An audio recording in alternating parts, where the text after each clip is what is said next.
Hello friends, parasol GS पे आपका स्वागत है। मित्रों, कैसे हैं आप लोग? फ्रेंड्स, 70 बीपीएससी 30 सितंबर के लिए आपके पास 110 दिन शेष हैं।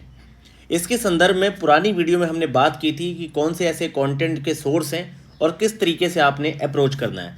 आज की वीडियो में एक बड़ी ही महत्वपूर्ण बात आपके साथ मैं साझा करना चाहता हूँ। देखिए, अब ये समय है कि आप अपने महीनों को थोड़ा दिनों में डिवाइड कर लीजिए। अब ऐसा समय है कि आपको अपने हर हफ्ते का एक लक्ष्य रखना है और आपको बहुत अच्छे से, बहुत जल्दी से आपको पहली रीडिंग कंप्लीट करने के साथ साथ आपको अब दूसरी रीडिंग के स्तर पे भी जाना है। क्योंकि पहली रीडिंग जब तक आप अपनी कंप्लीट नहीं करेंगे, आपको अपनी फर्स्ट रीडिंग को कंप्लीट करने के साथ साथ आपको सेकंड रीडिंग, थर्ड रीडिंग, इस तरीके से प्रयास करिए कि आप परीक्षा की डेट तक आप चौथी रीडिंग तक चले जाइए। एक बात याद रखिए मित्रों, जब भी आप पहली रीडिंग अपनी स्टार्ट करते हैं, पहली रीडिंग में हमेशा समय बहुत ज़्यादा लगता है। मान के चलिए किसी सब्जेक्ट को आपने यहाँ पर 8 डेज़ में आपने टारगेट किया कि 8 दिनों में आपको पहली रीडिंग फिनिश करनी है। सेम चीज़ को जब आप दूसरी बार रिवाइज करेंगे, आपको लगभग 6 दिन की मेहनत आएगी। इसके बाद ये कम होती जाएगी। तो अगर आप इसके 4 रीडिंग के फेज तक पहुँच गए तो दुनिया की कोई ऐसी ताकत नहीं है जो आपको 100+ जाने में रोक पाए। ये मैं बात कर रहा हूँ जब बहुत टफ पेपर आएगा। टफ पेपर ऐसा कि जब भाई आपकी 93, 94 कटअप है, तब भी आप 100+ पे जाके बैठे होंगे। ऐसे कई सारे स्टूडेंट्स ने ये अचीव किया है, उन लोगों ने ऐसा करके दिखाया है। इसीलिए मैं आप लोगों से कहना चाहता हूं कि मित्रों, अगर आप बीपीएससी की प्रारंभिक परीक्षा में अपना स्कोर 1/3 निगेटिव के बाद आप लोग अपना स्कोर 100+ लेके जाना चाहते हैं तो आपको 3 फेज़ में काम करना पड़ेगा। आइए इन 3 फेज़ को देखते हैं। देखिए, सबसे पहला फेज़ ये है कि आपने जो अपना कंटेंट डिसाइड किया है, आपने इस कंटेंट की अभी तक फर्स्ट रीडिंग कंप्लीट की है कि नहीं। क्योंकि आपको यहाँ पर इसके 4 रीडिंग के आपको फेज़ तक जाना ही पड़ेगा।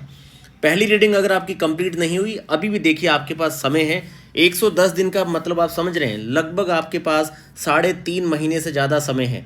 ये कम नहीं है।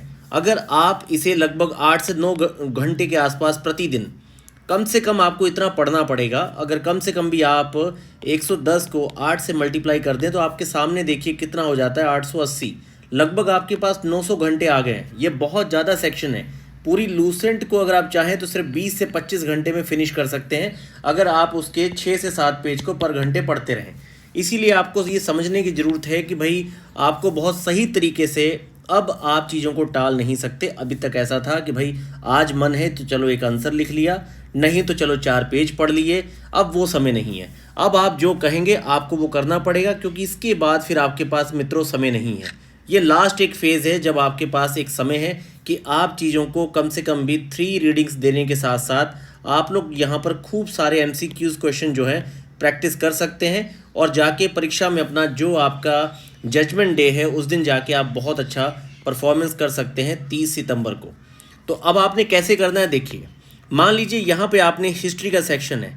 अब हिस्ट्री के सेक्शन के लिए मैंने आपको अलग अलग सेक्शन पे बताया कि देखिए, इंग्लिश मीडियम के जो विद्यार्थी हैं वो यहाँ पे सिंपली क्या करें कि भाई आप यहाँ पर जो आपके एंशिएंट मिडेवल की ओल्ड NCERT है वो पढ़ लीजिए बहुत अच्छे से। उसके साथ साथ आपने क्या करना है कि यहाँ पर आपने स्पेक्ट्रम की बुक पढ़ ली बहुत अच्छे से, ठीक है। आपने स्पेक्ट्रम की बुक बहुत अच्छे से पढ़ ली, ओल्ड NCERTs पढ़ ली। और यहाँ पे आप क्या करिए, आप यूपीएससी का जो प्रीवियस ईयर क्वेश्चन पेपर है लास्ट 20 ईयर्स का हिस्ट्री सेक्शन का, वो आप यहाँ पर प्रैक्टिस कर लीजिए बहुत अच्छे से।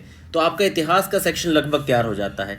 वही हिंदी माध्यम के विद्यार्थियों को मैंने कहा था कि आप लोग कुछ मत करिए, आप लोग जहाँ तो किरण कंपटीशन हो गया, जहाँ आपकी आर्या कंपटीशन हो गई, ये दोनों किताबें पैरेलल है। हालांकि किरण में आपको थोड़ा कम टाइम लगेगा, इसमें आपको 4 से 5 दिन बढ़ा के लगेगा। लेकिन इस आर्य कंपटीशन को पढ़ने के बाद इतिहास का आपका कोई भी प्रश्न गलत नहीं होगा, कितना भी ज़्यादा टफ पूछ लिया जाए, क्योंकि समय है आपके पास। अब इसीलिए मैं आपसे कहना चाह रहा हूँ कि जब भी आप, सबसे बड़ा मंत्र जो था मुख्य मैं आपको बताना चाह रहा हूँ, जब भी आप पहली रीडिंग अपनी कंप्लीट करेंगे, जब भी मित्रों आप अपने कंटेंट की फर्स्ट रीडिंग कंप्लीट करेंगे, आप प्रयास कीजिए कि मार्केट से जो सबसे अच्छी टेस्ट सीरीज, मान लीजिए मार्केट में जो सबसे बढ़िया टेस्ट चल रहा है, जैसे कि आपको 4 से 5 टेस्ट तो मैं प्रोवाइड कर रहा हूँ। इसके अलावा मान लीजिए दृष्टि IAS का आपने BPSC का पकड़ा, उसके अलावा आपने परफेक्शन का देखा। आपको मार्केट से जो भी कोचिंग या टेस्ट सीरीज के टेस्ट अच्छे लग रहे हैं प्रीलिम्स के, आपने क्या करना है, आपने हिस्ट्री सेक्शन के वो जो टेस्ट हैं 6 से 7 उठा लेने हैं। एक आपने टेस्ट सुबह जैसे मान लीजिए 9 से 11 हो गया, और लगाने के बाद इसको आपने 2 घंटे देने हैं। एक प्रश्न आपने शाम को 5 से 7 लगाया, फिर आपने 7 से 9 इसको 2 घंटे देने, इस तरह से 4-4 घंटे में बांट के लगभग 3 से 4 दिन तक आप सिर्फ हिस्ट्री के ही क्वेश्चन को सॉल्व करिए दबा के। देखिएगा इतना शानदार क्रिस्टल क्लियर आपकी कॉन्सेप्ट होगी, फैक्ट्स पे इतनी ज़बरदस्त कमांड होगी, और इसके साथ आपको लूसेंट महाराज को छोड़ना नहीं है। लूसेंट महाराज को बहुत अच्छे से आपने तैयार करना है। तो मित्रों यहाँ पर आप मोटी मोटी बात मेरी समझे होंगे जो मैं आपको बताना चाह रहा हूँ, समझाना चाह रहा हूँ। मैं आपसे ये कहना चाहता हूँ कि आप किसी भी सेक्शन को जब पूरा पढ़ लेते हैं, उस सेक्शन को पूरा पढ़ने के बाद आपने लगभग 5 से 6 टेस्ट फुल लेंथ के ज़रूर सॉल्व करिए, और उसमें आप देखिए कि भाई आपका जो कॉमन सेंस है वो भैया सही से काम कर रहा है कि नहीं कर रहा है।